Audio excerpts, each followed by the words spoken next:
En nombre del Padre, del Hijo y del Espíritu Santo. Amén. Queridos hermanos, hoy quiero decirles unas palabras acerca del pecado y especialmente del pecado mortal. Pero primeramente vamos a ver qué es un pecado. Y bien, un pecado es, cualquier pecado, es una desobediencia voluntaria a la ley de Dios.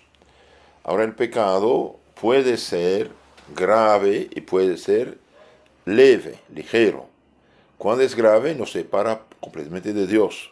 Es como la muerte, como la luz se va de la lámpara. Y cuando es leve es cuando uno está un poco herido, pero todavía vive. Está debilitado, herido, pero uno vive. También quiero decirles que hay el pecado original y el pecado personal. El pecado personal es el pecado que hacemos nosotros mismos. Como dije, puede ser mortal o puede ser venial, puede ser grave, puede ser leve. Puede separarnos de Dios, pecado mortal, y no separarnos de Dios, pecado venial. Y el pecado original que es el pecado de los orígenes, el pecado de Adán y Eva. Es un pecado heredado, no es personal.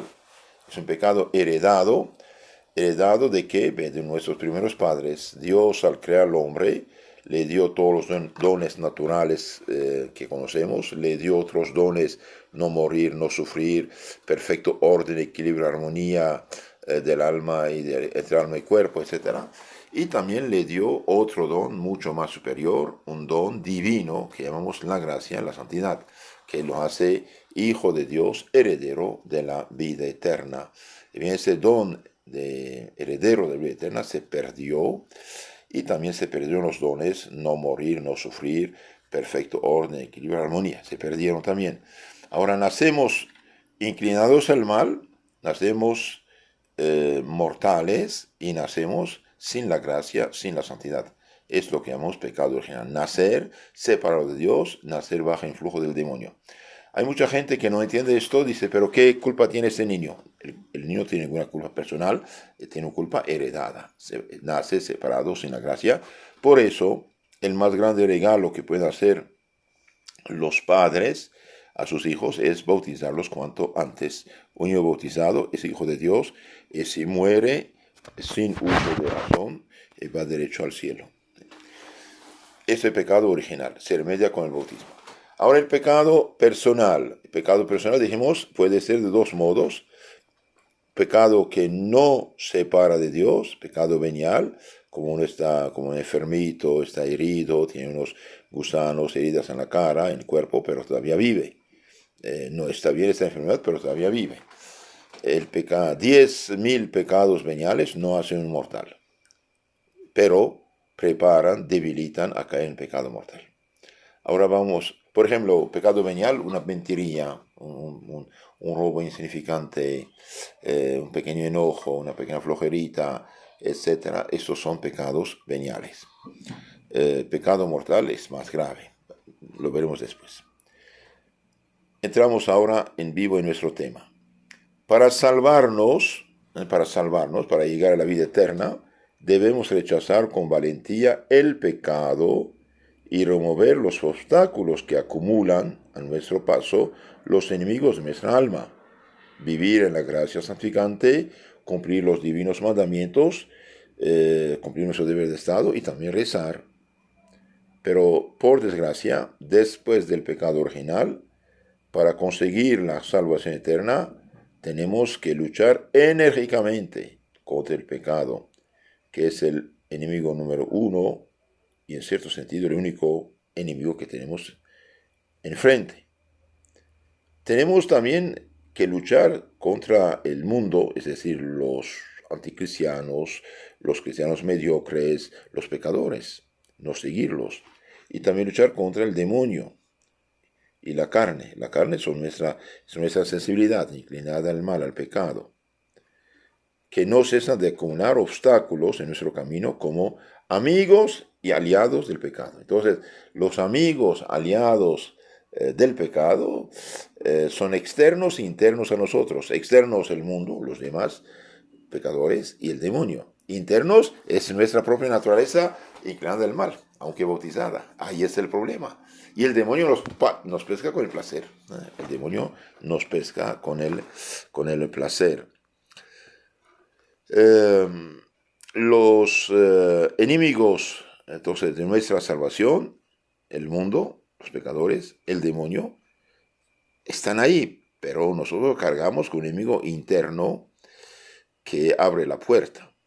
Si el mundo, es decir, los hombres que viven sin tener en cuenta la ley de Dios, si el mundo, el demonio, la carne son tan peligrosos y temibles, es únicamente porque vienen del pecado y conducen al pecado.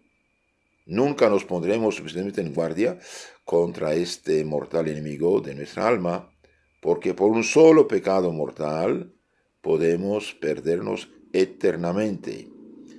Es decir, podemos perder el derecho a la vida eterna, al gozo, felicidad, paz, tranquilidad, dicha y felicidad del cielo. Y ser privado de eso es ser desgraciado y esclavo del demonio por un solo pecado mortal. Es como recibir un balazo en el corazón. Usted recibe un balazo, 10 balazos, está muerto, ¿no? Por eso, tener un pecado mortal es 1000 veces peor que tener el SIDA, cáncer, lepra juntos. Añade también el COVID actual. Ahora examinemos brevemente lo que es el pecado mortal. ¿Cuál es su malicia? ¿Cuáles son los daños que nos hace? ¿Qué armas y remedios tenemos para luchar y triunfar del pecado y tener la paz en nuestra alma y familia? Don Bosco decía, el que es en pecado no puede ser bien educado. Es imposible. El que es en pecado no tiene la gracia, la santidad, no tiene la caridad, no tiene el Espíritu Santo. Y por lo tanto se hace egoísta, inclinando más y más al pecado. Bien, ahora, ¿qué es el pecado mortal? El pecado mortal es una transgresión, una desobediencia voluntaria a la ley de Dios en materia grave y a sabiendas. Uno sabe que es pecado, sabe que es grave y consciente en hacerlo o desearlo.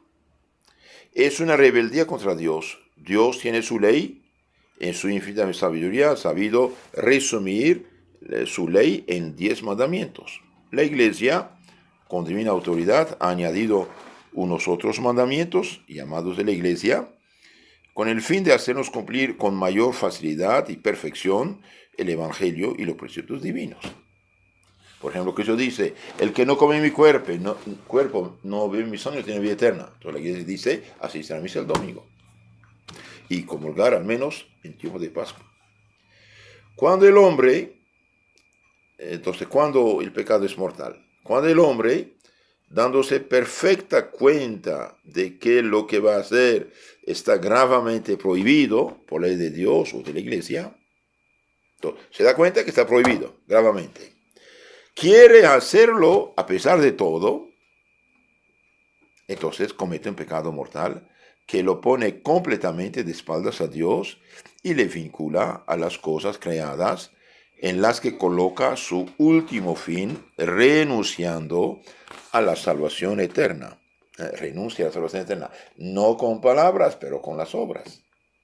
Cuando un hombre, una mujer, saben que juntarse sin casarse por la iglesia es pecado mortal, lo hacen y bien cometen pecado mortal. Cuando sabe una persona casada que ir con otra persona es pecado grave y lo hace, es pecado mortal. Entonces se pone de espalda a la salvación eterna. Toma otro camino de la perdición. Entonces, para que un pecado sea mortal, hay 3 condiciones. Advertencia perfecta por parte de la inteligencia, del entendimiento. Yo sé que algo es pecado, ¿no? Advertencia perfecta. Segundo, consentimiento perfecto o plena aceptación por parte de la voluntad. Quiero hacerlo o quisiera hacerlo. Y materia grave prohibida por Dios. Entonces, cuando estas 3 condiciones están reunidas, el pecado es mortal, nos separa de Dios y abre delante de nosotros la puerta del infierno y cierra la del cielo. Advertencia perfecta por parte del entendimiento. Consentimiento perfecto, plena aceptación por parte de la voluntad y materia grave prohibida por Dios.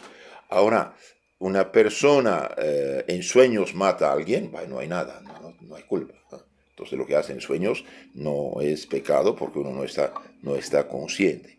Ahora, una persona puede pecar, pero sin saber que es pecado. Ahí distingo. Una persona por ignorante peca, pero ignorante culpable, porque nunca hizo esfuerzo de ir a la iglesia, de estudiar el catecismo, de leer un libro que explica esas cosas. Ahí es culpable, porque es ignorancia culpable. Pero una persona que no tiene ninguna posibilidad de instruirse, por ejemplo, en un país no católico donde no hay nada, hasta prohibido tener un catecismo, ahí Dios tendrá más cuenta, ¿no?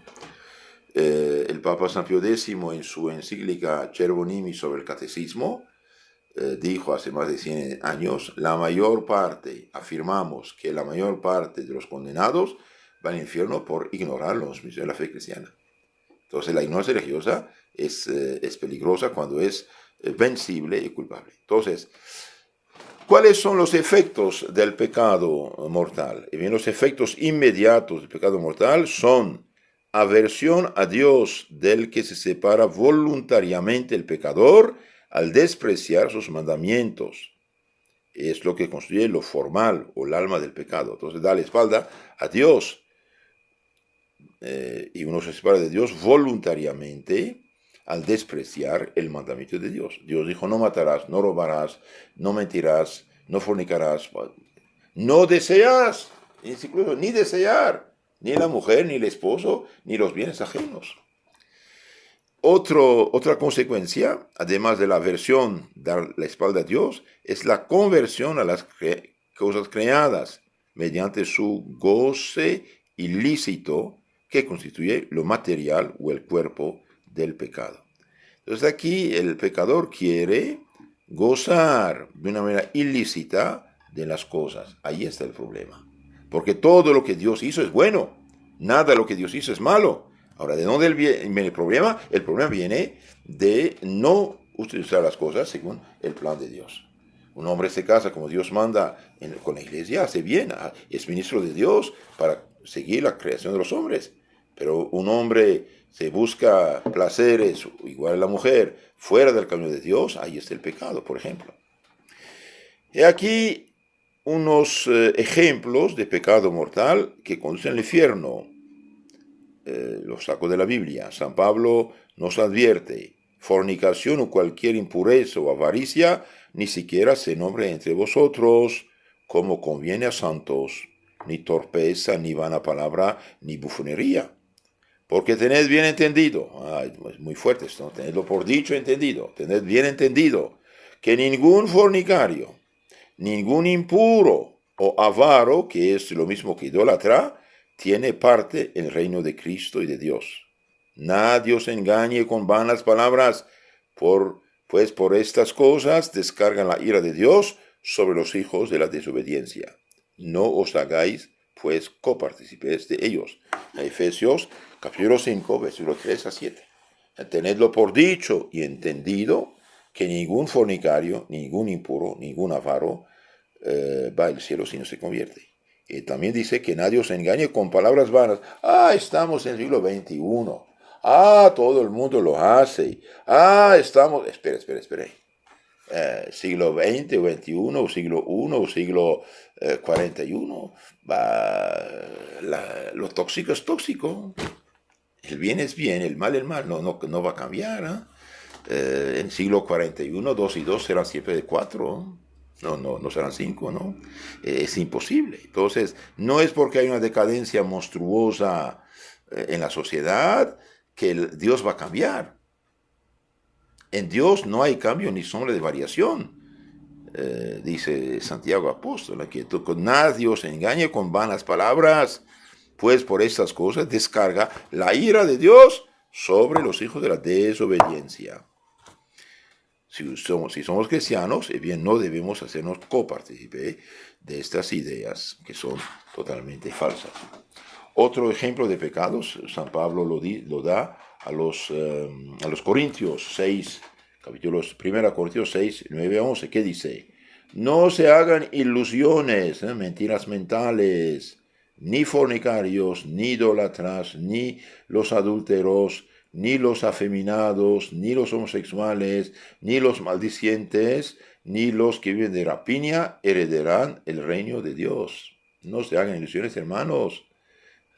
Que la gente haga lo que quiera, aunque la ley civil lo permita, bien la ley de Dios no lo permite. Hay cosas que no se pueden permitir. Por ejemplo, esto de casar hombre con hombre no es natural. Es derecho lo que corresponde a la naturaleza. Lo que no corresponde a la naturaleza no es derecho. En esta misma carta, 1 Corintios capítulo 6, San Pablo dice: esto fuisteis alguno, mas habéis sido purificados, habéis sido santificados en el nombre de nuestro Jesucristo. Entonces Dios da esperanza de perdón al que ha caído. Sean lo que sean los pecados que uno hizo, si se arrepiente, si se confiesa, si deja de pecar, hay perdón. Entonces no hay absolutamente ningún pecado que Dios y la iglesia no pueden perdonar. Pueden perdonar todo pecado, todo. El problema viene de la parte del pecador que no quiere pedir perdón. Bien, ahora, ¿de dónde viene este poder de la iglesia de los pecados? Viene es Cristo que se lo dio. El día de la resurrección, Cristo aparece a los apóstoles, sopla sobre el cielo, reciben el Espíritu Santo, a quienes perdonan los pecados quedan perdonados. Después de haber hablado de lo que efectos del pecado, veamos ahora la malicia del pecado. La malicia del pecado. Ninguna inteligencia, creada o creable, podrá jamás darse cuenta perfecta del espantoso desorden que encierra el pecado mortal. Aunque los hombres fueron 10.000 millones más inteligentes, bien no pueden darse cuenta del desorden que es el pecado. Rechazar a Dios. Cuidado, Dios no es una palabra, es la fuente de todo bien. Es el ser autoexistente, fuente de todo bien, toda dicha, toda felicidad, todo gozo, toda alegría. No es una palabra nada más. Hoy el pecador puede hacer lo que ofende a Dios 1000 veces y va a gozar de la creación. Entonces pero cuando el alma se separa del cuerpo, bien, el alma tiende hacia Dios y su pecado lo lleva abajo y queda privado de todo bien. Es el problema. Rechazar a Dios, fuente de todo bien, a sabiendas rechazarlo, escoger en su lugar una vilísima criatura en la que se coloca la suprema felicidad y último fin, envuelve un desorden tan monstruoso e incomprensible que solo la locura y atolondramiento del pecador puede de alguna manera explicarlo. El ejemplo de la pobre pastora, por ejemplo, una pastorcita de la que el rey se enamoró y la desposó consigo, haciéndola reina, y que de pronto esta reina abandona el palacio real y se marcha en plan de un adulterio con un miserable seductor. Este ejemplo no ofrece sino un pálido reflejo de la increíble monstruosidad del pecado. Imagina una pobre muchacha pastora de puercos ahí perdida. Bien, el rey se enamora de ella, la toma, la hace reina y de repente va de adulterar como un seductor. Eso no vale. Eso es lo que hace el alma. El ejemplo, lo dijimos, el mismo Dios infinitamente bueno y misericordioso que tiene entrañas de padre para todos sus hijos y criaturas, que nos ha dicho en la Sagrada Biblia, Ezequiel 33:11, que Dios no quiere la muerte del pecador, sino que se convierta y viva. Sabemos que por un solo pecado mortal, Dios infinitamente bueno, misericordioso, por un solo pecado mortal, convirtió a millones de ángeles en horribles demonios para toda la eternidad. Por un solo pecado mortal, de rebeldía, de orgullo, de soberbia. 2. Dios arrojó a nuestros primeros padres del paraíso terrenal, condenándoles a ellos, a todos sus descendientes, al dolor, a la muerte corporal y a la posibilidad de condenarse eternamente, aún después de la redención realizada por Cristo, por un solo pecado mortal. Imagínense cuántos millones mueren sin bautismo. 3. Dios infinitamente bueno exigió la muerte en la cruz de su Hijo muy amado, en el cual tiene puestas todas sus complacencias para redimir al hombre culpable. Es sí, sin remisión de sangre no hay perdón de los pecados. Y finalmente Dios mantendrá por toda la eternidad los terribles castigos del infierno contra el pecador obstinado. Todo esto son datos de fe católica. Hereje es quien los niegue. ¿Qué otra cosa podría darnos una idea de la espantosa gravedad del pecado mortal cometido de una manera perfectamente voluntaria y sabiendas? Es una locura. Otro efecto del pecado. No hay catástrofe ni calamidad pública o privada que pueda compararse con la ruina que ocasiona el alma sobre el pecado mortal. Supongamos todo el continente americano se hunde en un tsunami tremendo y terremoto de 30 grados. Es catástrofe, sí, pero es nada en comparación que un pobre muchachito tonto va a hacer un pecado mortal. El pecado es la única desgracia que merece propiamente dicho nombre y es de tal magnitud que no debería cometerse jamás, aunque con él se pudiera evitar una terrible guerra internacional que amenaza destruir a la humanidad entera o liberar a todas las almas del purgatorio y del infierno. Entonces te dicen, mira, haga una mentira de falso testigo, y bien, evitarás una guerra internacional atómica. No se puede. Haga un solo pecado mortal, libertar todos los almas del infierno. No se puede. ¿Por qué? Porque el pecado va contra Dios. Sabido es, según la doctrina católica, que no puede ser más lógica, razonable para cualquiera que teniendo fe tenga además sentido común, sabido es que el bien sobrenatural, es el divino, de un solo individuo está por encima y vale infinitamente más que el bien natural de la creación universal.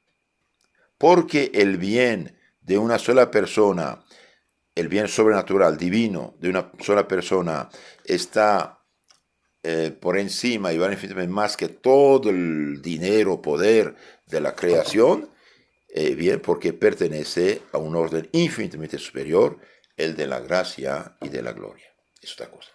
Es divino y es eterno. Entonces, un gramo de gracia, un solo acto, una acción de llevar a una persona al arrepentimiento, a la confesión, al bautismo, salvarla, esto vale más todo el dinero del mundo, todo el poder del mundo. ¿Por qué? Porque esta cosa divina, el bien sobrenatural, pertenece a un orden de la gloria y de la gracia. Así como sería una locura, por ejemplo, que un hombre se entregase a la muerte para salvar la vida de todas las hormigas del mundo. Vale más un solo hombre que todas ellas justas. Del mismo modo, sería gran locura y ceguedad que un hombre sacrificase su bien eterno, sobrenatural, por salvar el bien temporal y meramente humano de la humanidad entera. No hay proporción alguna entre uno y otro. El hombre nunca jamás debe exponer su salvación, nunca, no puede. ¿Por qué? Porque pierde algo divino y algo eterno. El hombre tiene obligación de conservar su vida sobrenatural, vivir en gracia, a toda costa, aunque se hunde el mundo entero. No hay de otra. Y hoy, por desgracia, el relativismo de origen protestante masónico nos lleva a la insensibilidad. La gente vive en pecado, que no hay problema. Al punto que hasta los que por oficio y por deber tienen el primer deber de gritar que el pecado es pecado, hay obispos en Alemania, por ejemplo, que permiten a unos sacerdotes locos, cabeza vacía, que perdieron la fe, de supuestamente casar hombre con hombre, lo que es pecado de suma gravedad, pero eso sí existe y por desgracia desde la Santa Sede no dicen nada. Hay un silencio sobre esto, es gravísimo esto. Que un hombre peque grave, que un sacerdote vaya a bendecir el pecado, bien, no hay ninguna bendición, es una maldición más bien que bendición. Y que el obispo, que es el inspector de los sacerdotes, acepte esto y diga que no hay problema, es una locura. Este hombre ya no tiene fe. Este hombre realmente lleva a la gente al infierno y Dios le pedirá cuenta a él. Y estos víctimas, bien, lo acusarán delante del tribunal de Cristo. Entonces, hermanos, el pecado no es cualquier cosa. Ninguna inteligencia creada o creable podrá jamás darse cuenta perfecta del espantoso desorden que encierra el pecado mortal. Uno renuncia a la vida eterna. Entonces dijimos, hay dos tipos de pecado: pecado personal, pecado original. Pecado original es nacer sin la gracia, separado de Dios. Se remedia con el bautismo. Pecado personal puede ser ligero, venial, no nos separa de Dios, o puede ser mortal. Para que un pecado sea mortal, bien, hace falta materia grave, plena advertencia y pleno consentimiento. Si estas tres cosas están reunidas, bien, uno se pone de espalda a Dios, abre delante de sí la puerta del infierno, cierra la del cielo. Ahora, ¿cómo se borra el pecado mortal? Bien, con una buena confesión. San Juan capítulo 20, 21, 23. Y en las charlas siguientes veremos los daños que nos causa el pecado mortal y los remedios contra el pecado mortal. Queridos hermanos, si quieren conocer más mejor su fe católica, suscríbanse a nuestro canal Catecismo Católico Tradicional, donde toda la fe de la Iglesia está explicada, y también otro canal, FSSPX Costa Rica. Tengan la caridad de enviar estas charlas a sus contactos para ayudar a la gente a salvarse.